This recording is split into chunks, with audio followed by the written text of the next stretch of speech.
Head coach Ryan Cabbage, Charlotte Golf. And Coach, let's briefly kind of recap your last tournament. You just go up the road, and boy, some low scores turned in. More importantly than Braden Kreiderman's good weekend was the fact that several guys were very consistent. That was something that you and I talked about the last time, getting ready for that tournament, of guys really putting together a whole weekend, and you really started to see that start to happen with your guys.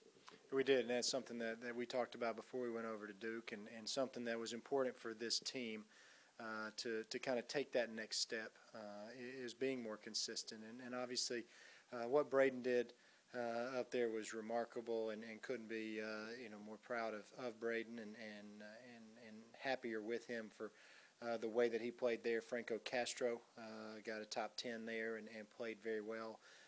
But overall, the guys were consistent, and it allowed us to be at the top of the leaderboard. And we did, what we always want to do and give ourselves a chance to win. We weren't able to get the win up there, but at the same time, we put ourselves in contention, and it's something I think we can continue to build on. Also, the pressure of being in the lead group on the last day, being with the other two teams that are in the top three, that had been a good experience for your guys to put them in a little pressure situation and see what happened, and still turned in some good scores. Duke seemed to run away with it on their home course, but still that situation of being the last group coming out and on the last day was probably good for your guys. Right, it was, and ultimately, that, as I had mentioned, that's what we want to try to do every week, put ourselves in position to get a victory. And we'll continue to learn from that. This team is still a little bit young, and we still learning as we go at times. But it's the second time this fall that we've been able to do that, to play in the final group, that final round, and again, haven't been able to quite get through and get a win.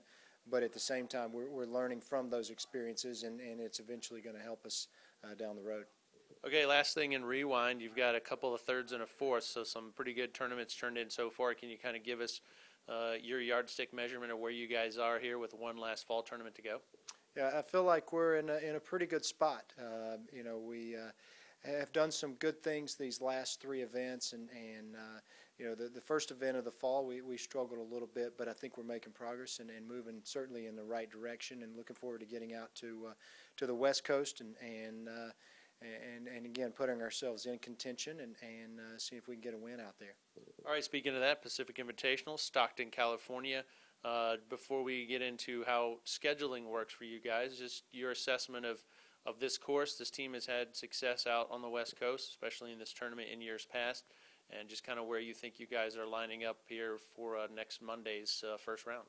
I think we're in good shape as we head out to the West Coast. The golf course, if the wind doesn't blow, there will be some low scores out there.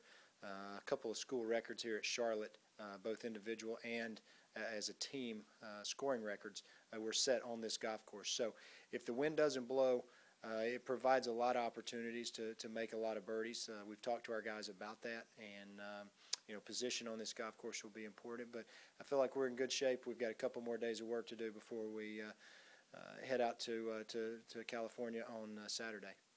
All right, let's discuss kind of the big picture of how you put together a schedule. Going to California is really cool. Golf's one of those sports where you're not really playing one opponent, you're playing a bunch, and there are a lot of tournaments out there, a lot of invitationals.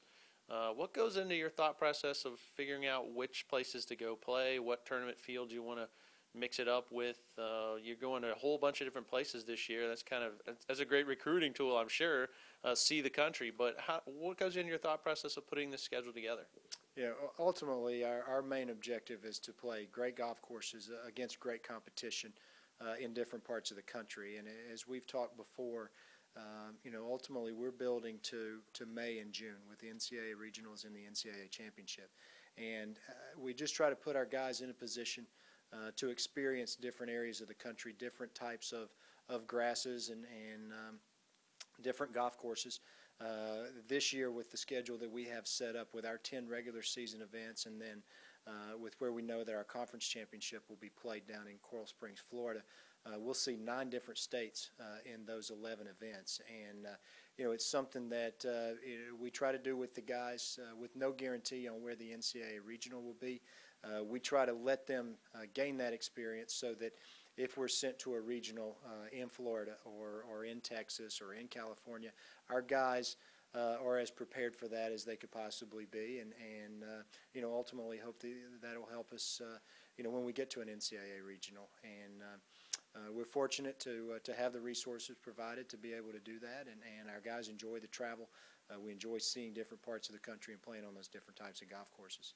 Different time zones, getting up at different parts of the day, different weather patterns. And you even said last year with one of the regionals being set in Greensboro, as luck was have it, you got sent there, but you had an opportunity to actually get around in and some practice on that course. Philosophy that I'm sure a lot of coaches would choose to employ if you know your team is of that caliber. Yes, for sure, and that's something that we did have the opportunity to go up to Greensboro last year, and I think it was something that our team benefited from. It's just the little things of being, as comfortable as you could possibly be when you get to an event, whether it's a regular season event or, certainly postseason play, to get in that comfort zone, find that level of comfort to allow yourself to be more successful. We were able to do that last year in Greensboro. We will not be able to see any of the regional sites, exact regional sites for this year, but at the same time, as we mentioned, we want to touch base and play in those parts of the country, so at least we have an opportunity to get a little bit more familiar with our surroundings. Plus frequent flyer mileage. Everybody needs some. Good luck this coming week. Wish you guys the best, safe travels, and we'll be following you as all the fans can at GolfStat. We'll have all the links here at charlotte49ers.com. That's head coach Ryan Cabbage. Good luck this week, Coach. Perfect. Thank you very much.